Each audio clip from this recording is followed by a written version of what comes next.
Hello and welcome to Business Today Television. I'm Siddharth Zarabi, live from the Business Today Television studio here at the World Economic Forum in Davos. Behind me you can see the sun is out, but I can tell you it doesn't mean that it's warm. It's pretty chilly here, but joining me now is Mr. Nadir Godrej, the CMD of Godrej Industries. Very warm welcome once again, the 54th meeting. And lots to discuss here. You've been here. So I'm going to start with the big question. India's resilience in the recent past has surprised and stunned many across the world. And I've been listening to people and they're saying India is the one bright spot globally. What's the sense that you are picking up here, Nadir? This is very true. The rest of the world has seen many shocks, and these shocks don't seem to have affected India to that extent. We survived the pandemic reasonably well. China seems to have been suffering from a lot of problems. Some of them seems to be associated with the very autocratic kind of rule that we now see in China. There seem to be less feedback mechanisms, and China has slowed down, and that itself has given us an opportunity. During the ending stages of COVID, China's supply chains were disrupted. That gave India a big opportunity, which we seized very well. And the recent global political crises have not affected India very badly, but this is something we will have to watch out for. If the Hamas-Israel conflict expands to a major Middle Eastern conflict, or if things happen in the Taiwan Straits, the global situation could be very serious and India might get affected. But as of now, it seems that India is not affected and the rest of the world is affected. And relatively speaking, India is extremely well off. You spoke about the China bit, and I remember right here last January, and you mentioned this. Do you think we have made enough of what's happening in China? We've kind of capitalized on it, or is it still work in progress as a country to sort of pick up from where China is leaving it? Yes, so we have capitalized a lot on whatever China has gifted to us on a platter, but we shouldn't underestimate China. They do have the capability of bouncing back, so we shouldn't underestimate them. We should see what the opportunities are.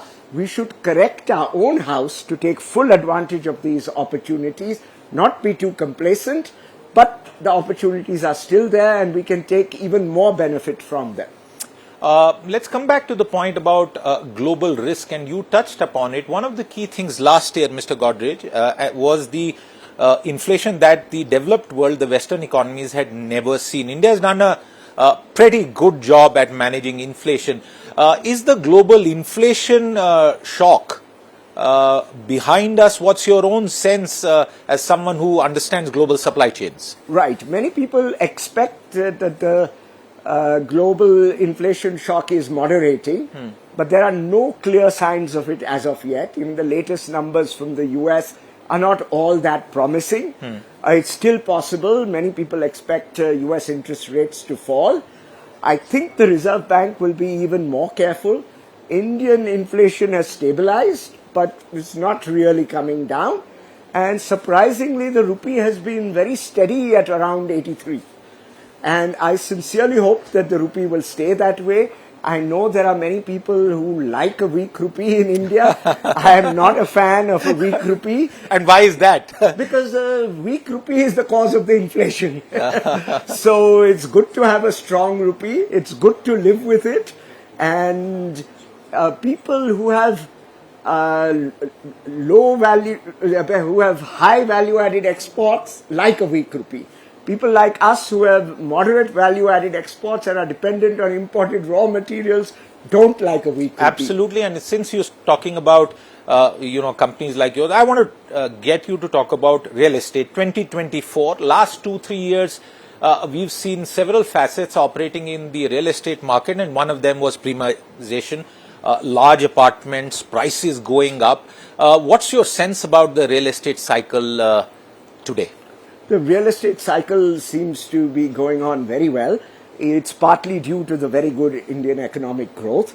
The growth is a little bit more on the higher level side. That's why the premiumization. At the same time, will that continue? It looks like it will continue at least for some time. And at the same time, after the pandemic, the back to the office movement seems to be quite strong in India. So office space is also in demand. It is possible that there will be more hybrid working, more flexi working, but most companies seem to want people to come back to work. So that will help the office space market. And I hope that as the Indian economy evolves, people in the lower levels of the economy will also start doing better. And the more the government does to encourage that will be very useful. And then low-cost housing will also pick up. And maybe when the premium market levels off, the low-cost market will take up. And we as real estate developers must look at all markets. Of course, the premium market is remunerative, but we must strive to do better in the low-cost market. What's your sense about land rates and interest rates? Because both play a very crucial role. Land rates are likely to go up unless FSI is increased. Urban land is short in India. Is FSI, sorry to interrupt you there, is FSI issue just limited to Mumbai, or are you seeing that in other? I am not very familiar with other cities, whether it's a problem or not. But of course, Mumbai, it's much more restrictive in Mumbai and perhaps in the national capital region. Other cities can expand geographically, but then often they have very bad traffic problems. I continue to interrupt you, Sure. but the new fantastic sea link that we have seen, what kind of impact will that have in the newer areas that have now been connected? Well, it shortens the time of travel to Navi Mumbai for sure, especially from South Mumbai. From North Mumbai, it doesn't matter because the Vashi Bridge is very convenient. And from South Mumbai to go to Pune is also cuts down the time by 45 minutes or so. So one thing that's likely to happen is Mumbai is likely to become a megalopolis, something like what the Americans call Boss Wash, one big city from Washington, D.C. all the way to Boston. So we may have Pune become a huge, big megalopolis. Okay. And this will make it very convenient to go everywhere. Does it provide opportunities to companies like you? What are you planning? Any new plans following this? I'm not closely following the micro plans of Godrej Properties, but it looks like there's going to be a lot of opportunities in Pune and Navi Mumbai as a consequence of this, and I'm sure Godrej Properties is taking cognizance of this. Let's come back to the issue of interest rates and what do you think is happening there? I think real interest rates are very reasonable in India, and they shouldn't be extremely low.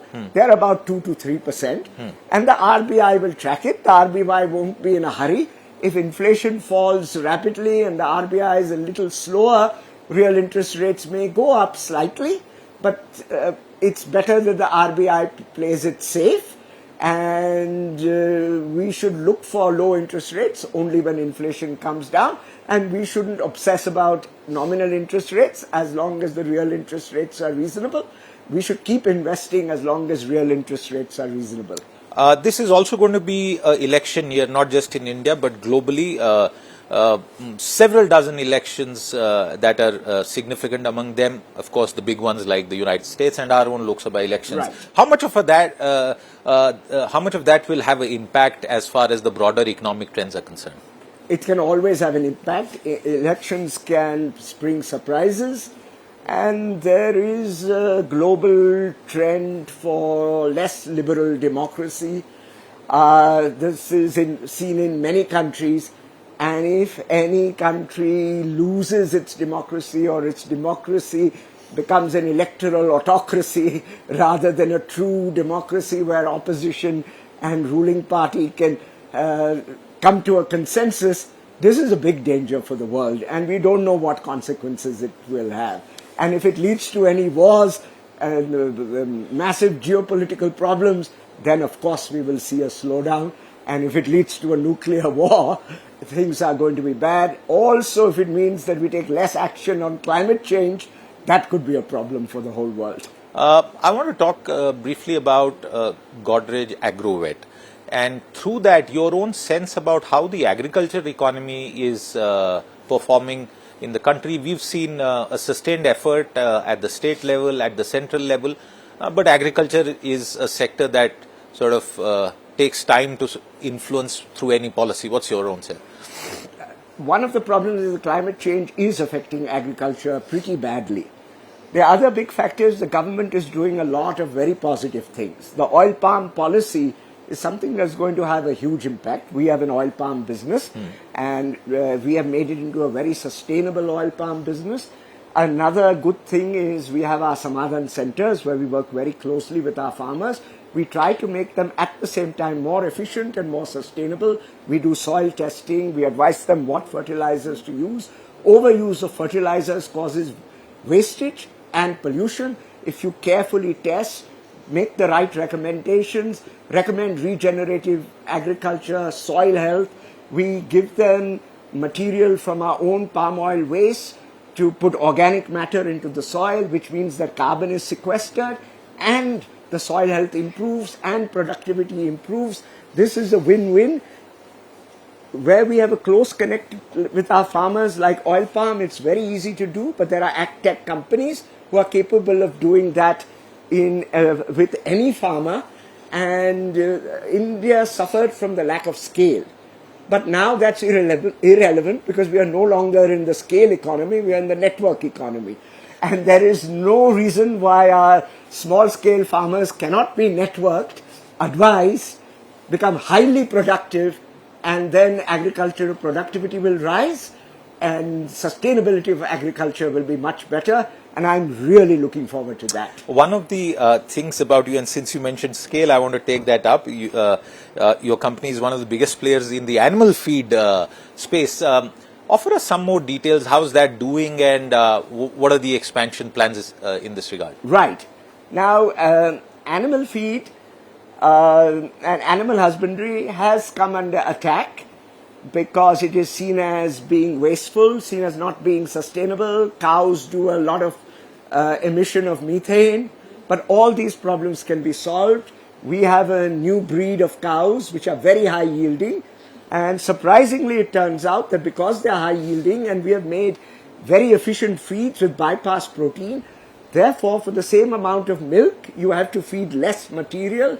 So because of this efficiency and because of the high yielding cows, sustainability has improved tremendously, and it's important for animal husbandry to focus on sustainability. Sustainability means less wastage, therefore lower cost and less harm to the environment. And unless we ensure there's no harm to the environment, we will be disrupted by other kinds of protein. Whereas we have the capability of making cheap, affordable, sustainable proteins. I was looking at the share price, and the year-to-date performance shows that you are back above your one-year level, and as far as 6 months is concerned, quite a significant recovery from 450 plus odd to this. How do you think the company can grow given the size of the market? What are the plans in this regard? Well, for oil palm, we are importing 10 million tons of oil palm, and Godrej Agrovet produces about 120,000 tons of oil palm. So the sky's the limit for expansion. The only constraint is land, and with the government's new policy, more and more farmers are being encouraged to plant it. We are also arranging for financing. They have to wait 5 years till they get their yield. But with the help of financing, and SBI is helping us in a financial plan, we can finance these farmers till their yield. They can also do some intercropping in the first 2 years.